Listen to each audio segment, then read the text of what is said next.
Perkenalkan, saya mahasiswa PPG dalam jabatan Angkatan 1 tahun 2022. Nama Sylvester Payong Pemela SPD, NIM 2010-22-0036, jurusan Pendidikan Sejarah.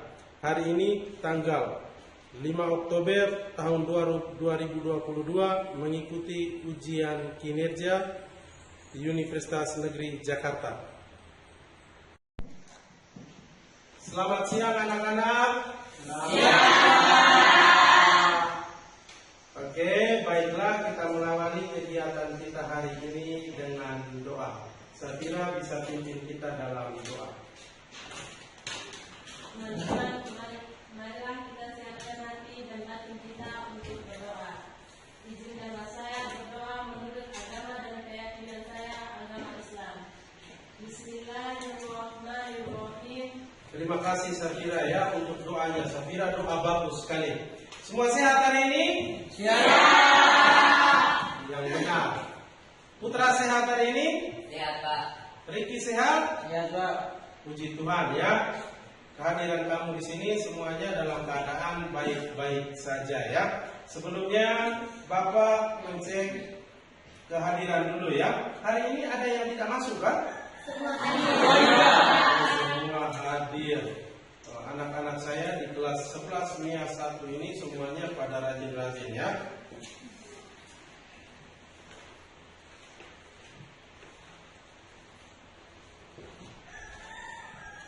Anak-anak sekalian, hari ini kita akan belajar tentang tema umum kita itu tentang dampak dari kebijakan-kebijakan yang dibuat oleh pemerintah kolonial ya.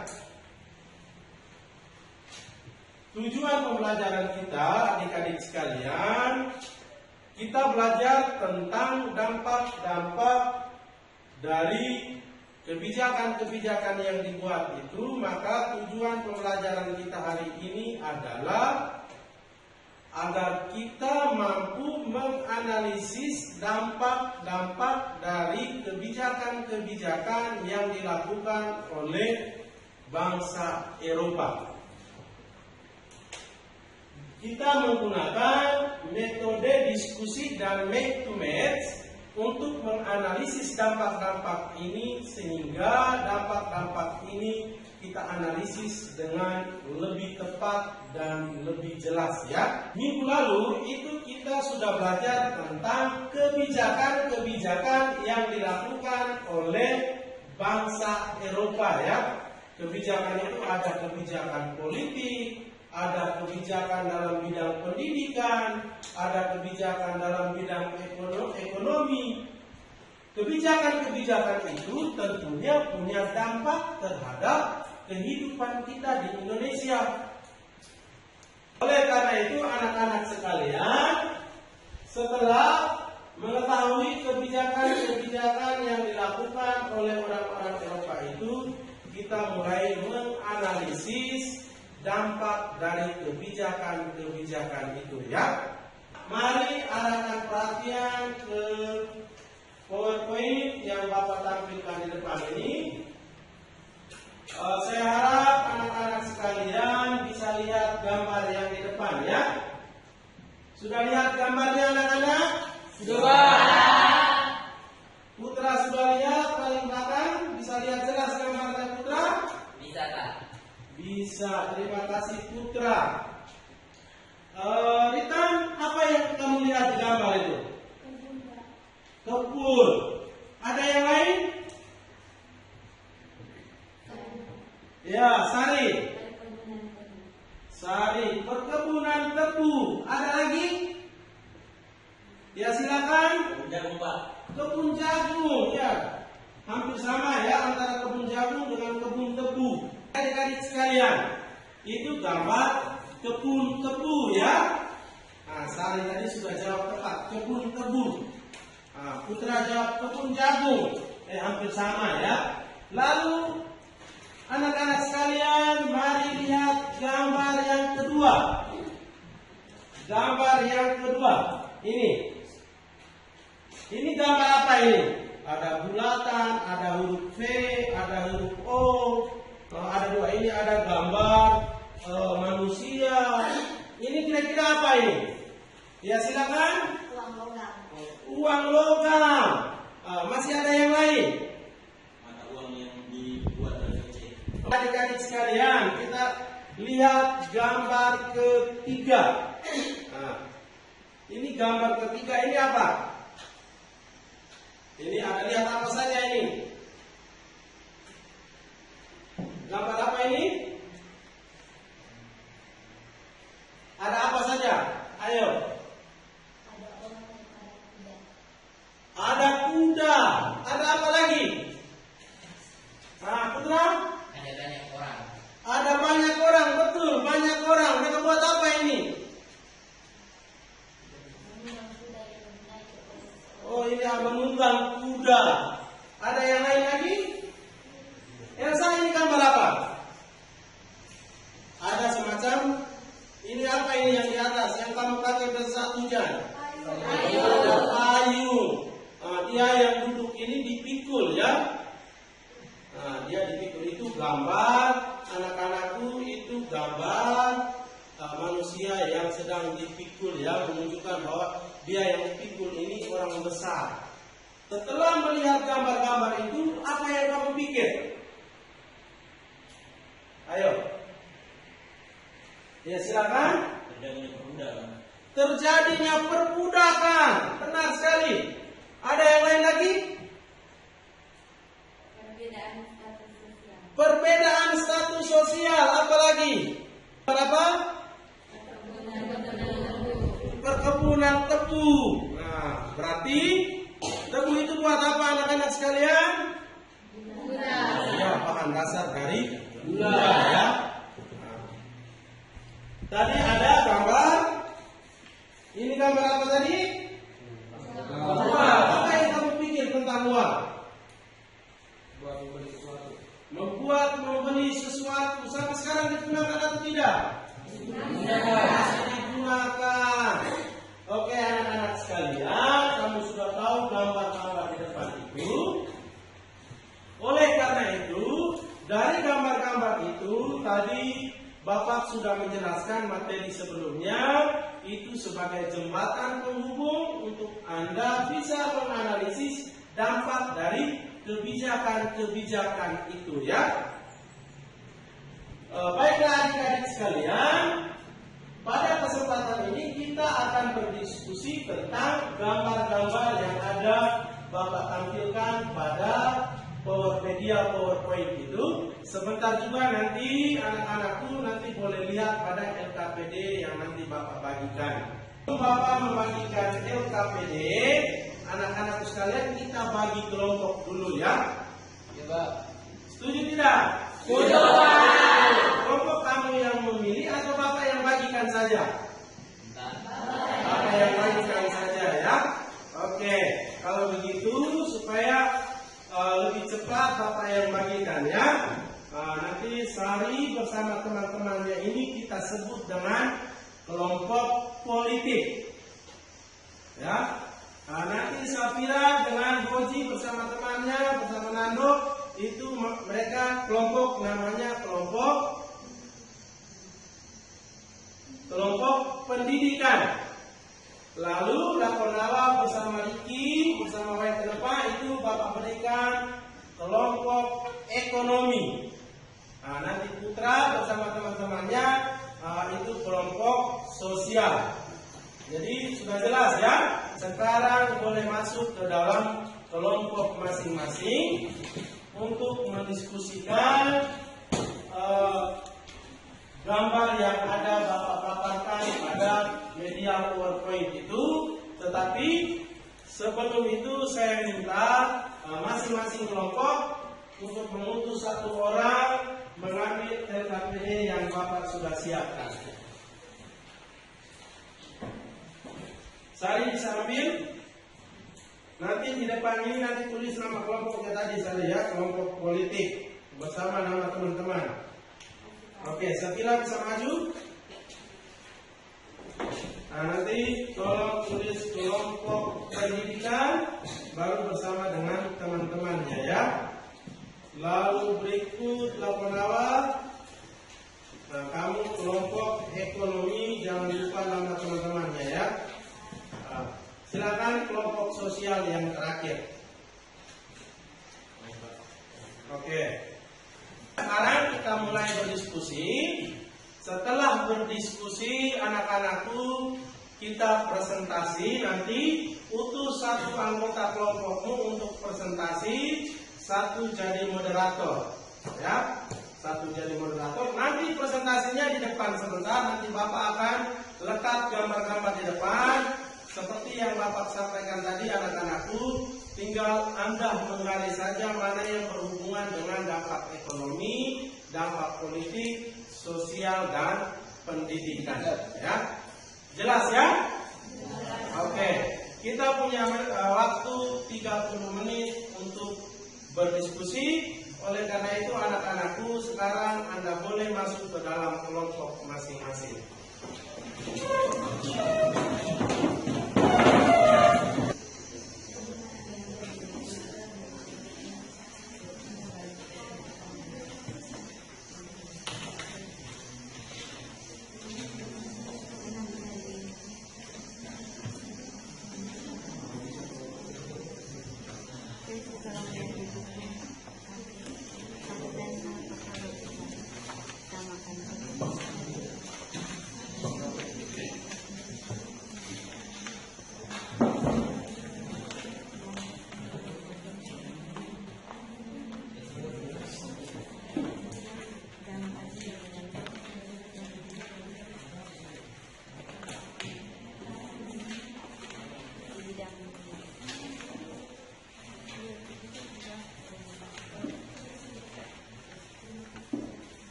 Dampak liberalisasi gunung di bidang politik. Coba kita lihat di buku kaki. Lihat di data yang berbeda.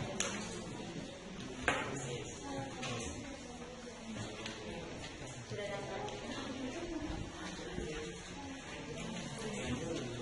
Oke, semuanya yang tadi terdapat di belakang ini. Di depan.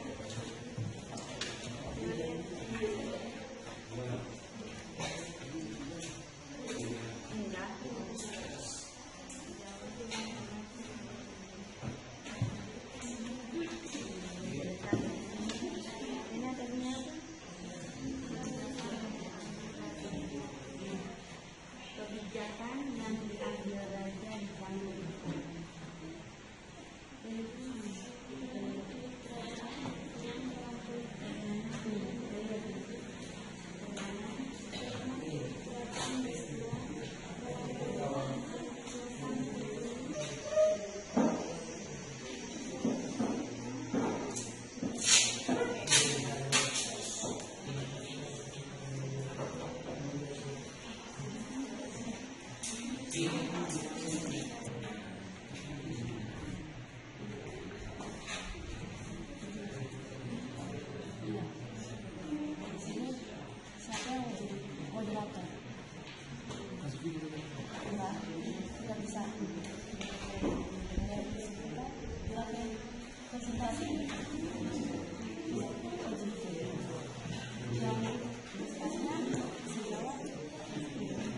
Sekarang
yang aman menjadi industri perdagangan.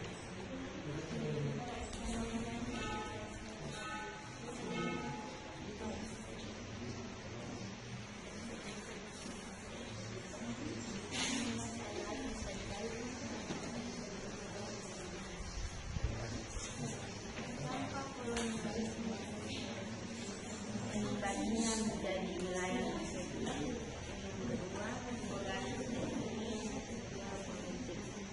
Yang ketiga, peranan teori kerajaan berperan dalam politik dan kekuasaan sebagai bahan negara. Yang keempat, hukum yang belum menggunakan hukum adat diubah menjadi hukum berat modern dengan berat tempat mengikuti ke mengikuti.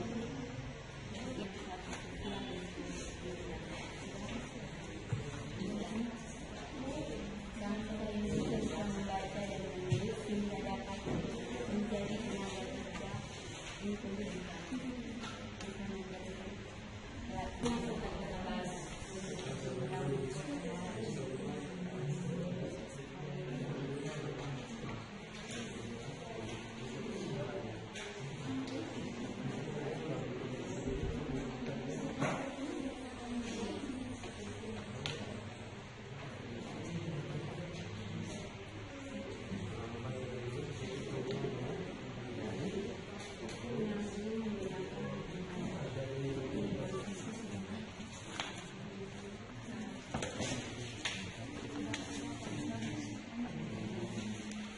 Jadi sebentar itu kamu baris,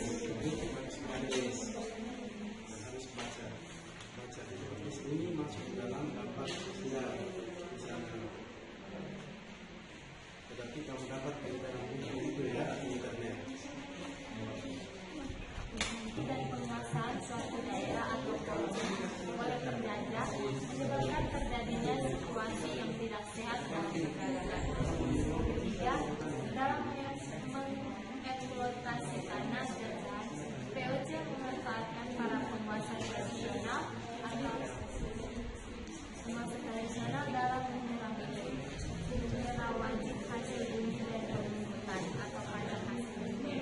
Yang keempat, praktik monopoli perdagangan yang diterapkan oleh POC mengakibatkan gugurnya perdagangan di Nusantara dari kaca perdagangan internasional.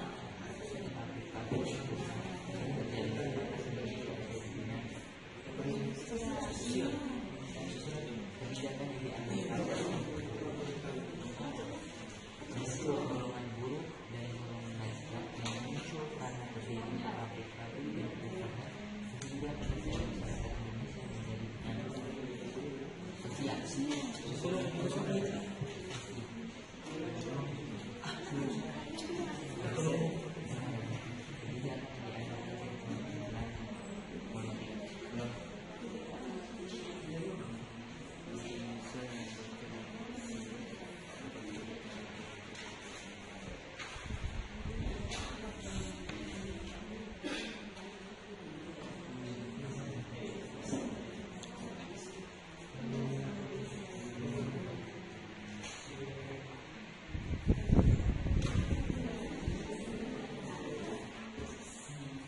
Baiklah adik-adik sekalian, seperti yang Bapak sudah sampaikan terdahulu tadi, anak-anakku, bahwa setelah kita mencari tahu masalah yang ada di Bapak-bapak yang tadi di depan, setelah itu Anda menganalisis dan menggunakan dua materi metode sekaligus diskusi dan make to match itu, lalu make to match atau kita menjodohkan ya.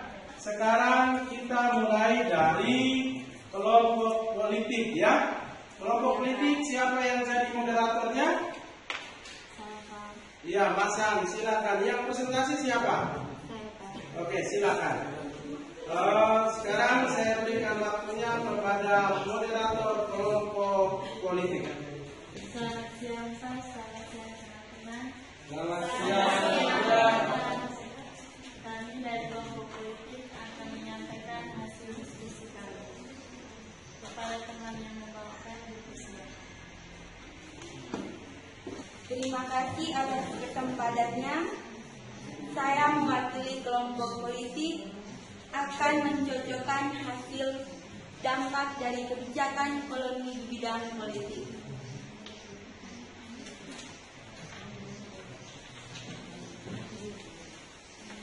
Dampak yang pertama, kebijakan yang diambil raja dicampur tangan oleh bangsa Belanda.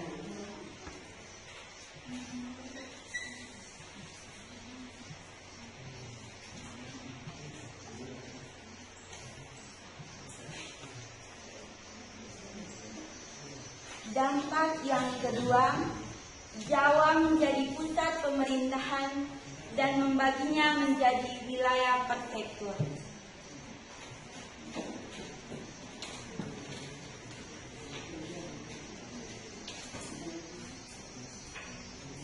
Dampak yang ketiga, peranan elit kerajaan berkurang dalam politik dan kekuasaan pribumi bahkan bisa runtuh.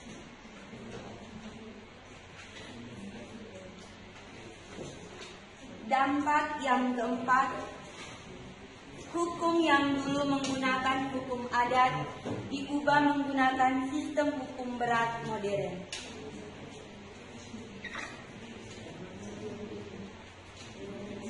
Dampak yang kelima, para bupati yang dijadikan pegawai negeri dan digaji. Jadi teman-teman sekalian, ada 5 dampak dari kebijakan koloni di bidang politik. Sekian presentasi saya mengenai dampak-dampak dari kebijakan koloni di bidang politik. Sekarang diberi kesempatan kepada kelompok lain untuk bertanya.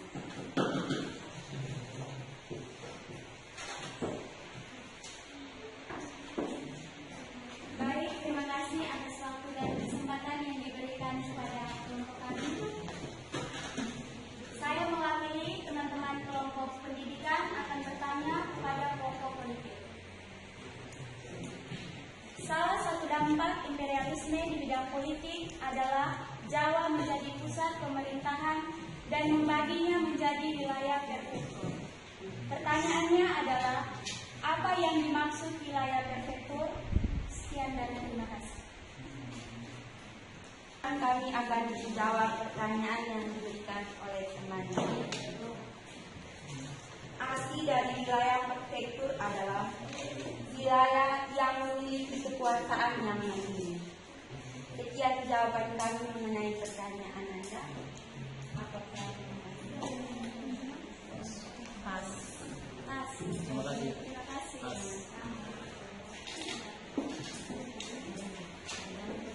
Oke, mari kita lihat aplaus untuk kelompok politik. Saya sudah sangat bagus mempresentasikan hasil diskusi kelompoknya.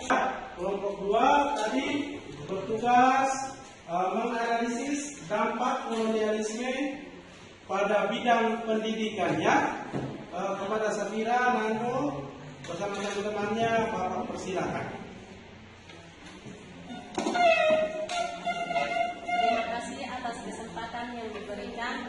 Selamat siang Pak, selamat siang teman-teman. Selamat siang. Selamat siang.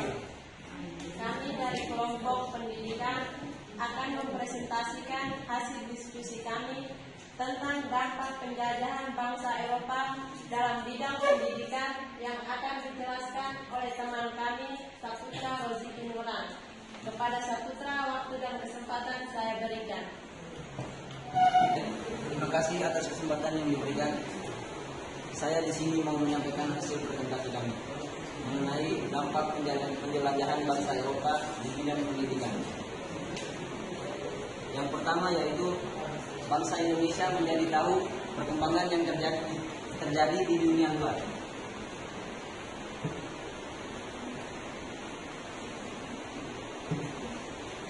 Yang kedua yaitu bangsa Indonesia bisa membaca dan menulis sehingga dapat menjadi tenaga kerja di perusahaan Belanda.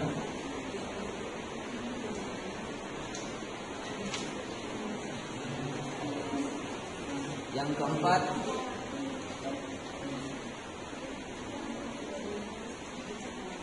bangsa Indonesia bisa membaca dan menulis sehingga menjadi tenaga-tenaga kerja di perusahaan Belanda.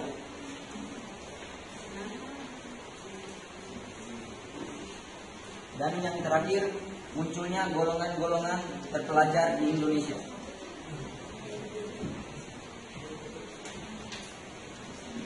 Sekian hasil dari diskusi kami mengenai dampak penjelajahan bangsa Eropa ke Indonesia.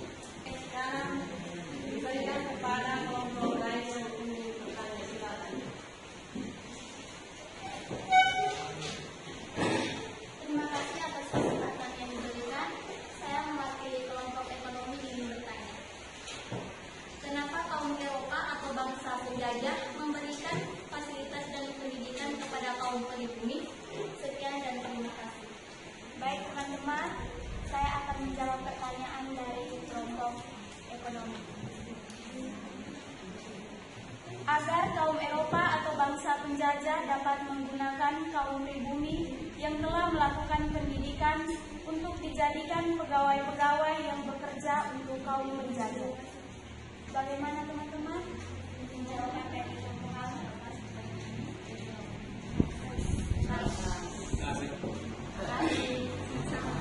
Mari kita beri aplaus untuk kelompok pendidikan. Selanjutnya mari kita beri kesempatan kepada kelompok ekonomi. Kepada Ricky bersama teman-temannya, saya persilakan.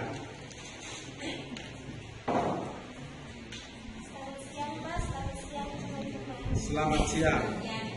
Terima kasih atas kesempatan yang diberikan. Kami akan menyampaikan hasil diskusi kami. Kepada teman yang membawakan, saya persilakan. Terima kasih atas kesempatan yang diberikan.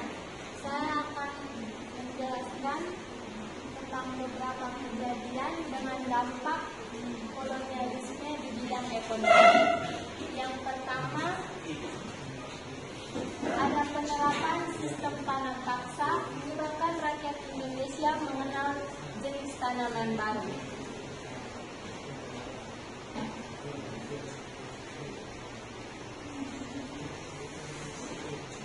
Yang kedua, monopoli dan penguasaan suatu daerah atau koloni oleh penjajah menyebabkan terjadinya situasi yang tidak sehat dalam hal perdagangan.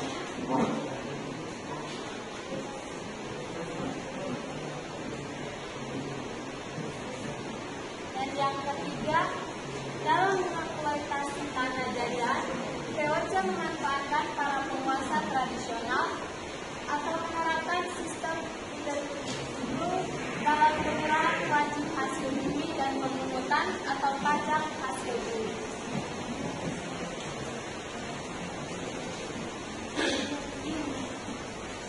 Yang kelima, praktek monopoli perdagangan yang diterapkan oleh VOC mengakibatkan mundurnya perdagangan di Nusantara dan kancah perdagangan internasional.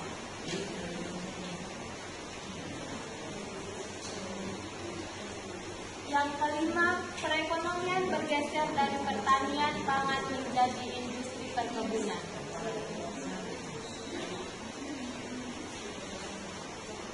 Yang keenam, munculnya kota-kota baru di sekitar perusahaan-perusahaan Belanda. Dan yang terakhir, yang ketujuh, dikenalnya sistem ekonomi uang bagi masyarakat Indonesia.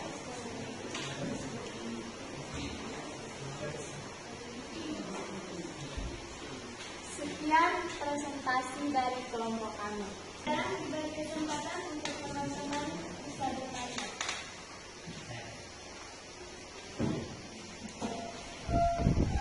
Terima kasih atas kesempatan yang diberikan kepada kelompok kami. Saya perwakilan dari kelompok ini mau menanyakan pertanyaan. Pemerintahan kolonial Belanda dan Inggris menerapkan kebijakan ekonomi yang menguntungkan negara. Sebutkan beberapa kebijakan itu. Terima kasih. Terima kasih atas pertanyaannya. Kebijakan ekonomi yang menguntungkan negara adalah penjualan tanah particular, sistem pajak tanah, sistem pajak pasar. Apakah jawab komunitas? Mari kita berikan tepuk tangan untuk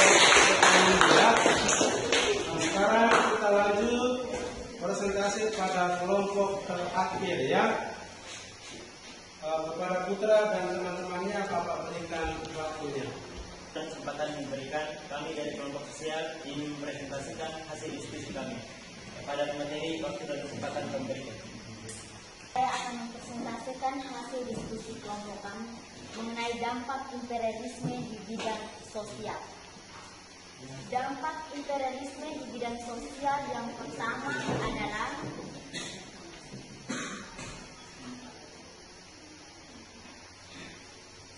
terjadinya mobilitas sosial dengan adanya gelombang transmigrasi, terutama untuk memenuhi tenaga-tenaga di perkebunan-perkebunan yang dibuka Belanda di luar Jawa. Yang kedua, terjadinya penindasan dan pemerasan secara kejam.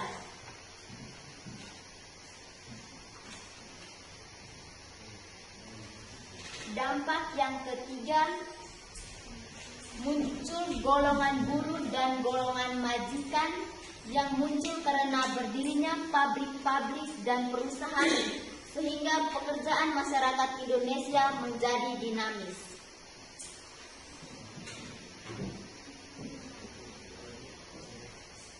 Dampak yang keempat,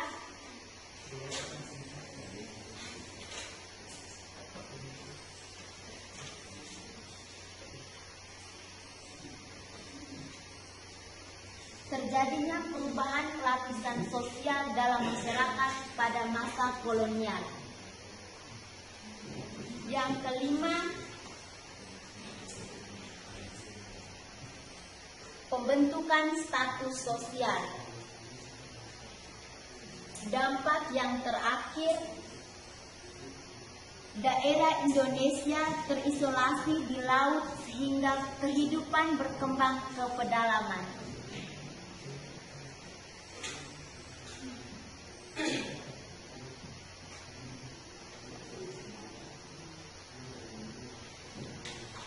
Sekian persentase dari kelompok kami. Terima kasih atas kesempatan yang diberikan. Sekarang kami berikan kesempatan dan waktu kepada teman-teman untuk bertanya. Terima kasih atas kesempatan yang diberikan. Saya dari kelompok politik akan memberikan pertanyaan. Kedatangan bangsa Eropa ke Indonesia membawa dampak dalam bidang sosial. Salah satunya ialah munculnya masyarakat yang menganut agama Katolik dan Kristen Protestan. Pertanyaannya, faktor apa yang menyebabkan masyarakat Indonesia banyak yang menganut agama Katolik dan Kristen? Terima kasih atas kesempatannya. Sekarang saya mau menjawab pertanyaan dari kelompok politik. Faktor yang menyebabkan masyarakat Indonesia banyak yang menganut agama Katolik dan Kristen Protestan adalah karena adanya kedatangan bangsa Portugis yang membawa semangat 3G, semangat gospel dan glory. Apakah jawabannya, Pak? Mohon diperjelas arti dari semangat 3G. Semangat 3G adalah semangat gospel dan glory. Gold adalah semangat mencari kekayaan dengan berdagang. Gospel adalah semangat untuk menyebarkan agama Nasrani. Dan glory adalah semangat mencari kejayaan dengan meluaskan daerah jajah. Bagaimana apakah jawabannya, Pak?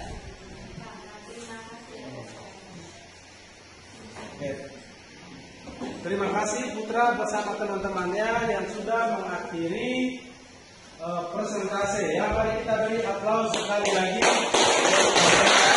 Baiklah adik-adik sekalian, Anda sudah memperjelas dengan menggaris sesuai dengan dampak-dampak yang ada ya, ada sosial, politik, pendidikan, dan ekonomi. Dampak politik itu adik-adik sekalian itu sudah benar menggaris dari kebijakan diambil raja dicampuri Belanda. Itu kata kuncinya di raja. Hal-hal yang berhubungan dengan birokrasi itu adalah hal-hal politik ya. Jadi kelompok satu, kelompok politik sudah pertama menjawab dengan benar ya. Barangkali jelas ya adik-adik ya, setelah dipresentasikan oleh teman-temanmu lalu dipertegas kembali oleh Bapak Guru tadi, tentu lebih memperjelas lagi terkait dengan analisis Anda ya. Oke, baiklah adik-adik sekalian, untuk membuktikan itu saya coba mengevaluasi Anda dengan beberapa pertanyaan lisan ini untuk setiap kelompok masing-masing ya. Sudah siap? Siap. Oke. Sekarang kita mulai dari kelompok sosial. Kalau presentasinya dari kelompok politik, sekarang kita mulai dari kelompok sosial. Teman-teman dari kelompok sosial, menurut Anda, dampak yang manakah yang sampai saat ini Anda rasakan? Ayo, silakan Putra. Contohnya adalah agama Katolik yang masih berkembang hingga saat ini. Yang berikut kelompok ekonomi. Dampak yang mana yang sampai saat ini Anda rasakan? Dampak yang Oke, Lakunala, silakan. dampak yang kami rasakan sampai saat ini seperti penggunaan mata uang. Pada pemerintahan bangsa Belanda, mata uang yang digunakan yaitu mata uang bangsa Belanda, yaitu gulden. Dan sekarang kita sudah memiliki mata uang sendiri, yaitu mata uang rupiah. Oke, yang berikut kelompok politik ya. Oke, Sari bersama teman-teman. Kira-kira dampak apa yang kamu rasakan saat ini? Dampak dari kebijakan politik yang masih dirasakan pada saat ini adalah pembagian wilayah prefektur. Pembagian wilayah prefektur ini artinya wilayah yang memiliki kekuasaan yang mandiri seperti kabupaten dan provinsi. Ketua kelompok bisa mengumpulkan LKPD yang sudah dikerjakan.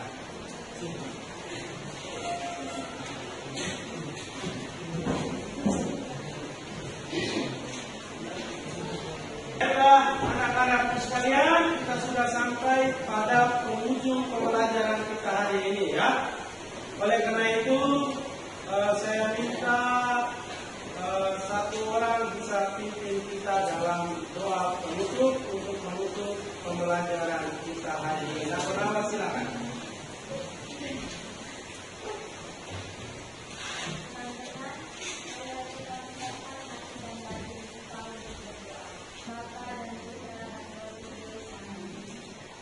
Oke baik adik-adik, terima kasih dan selamat siang ya. Selamat siang.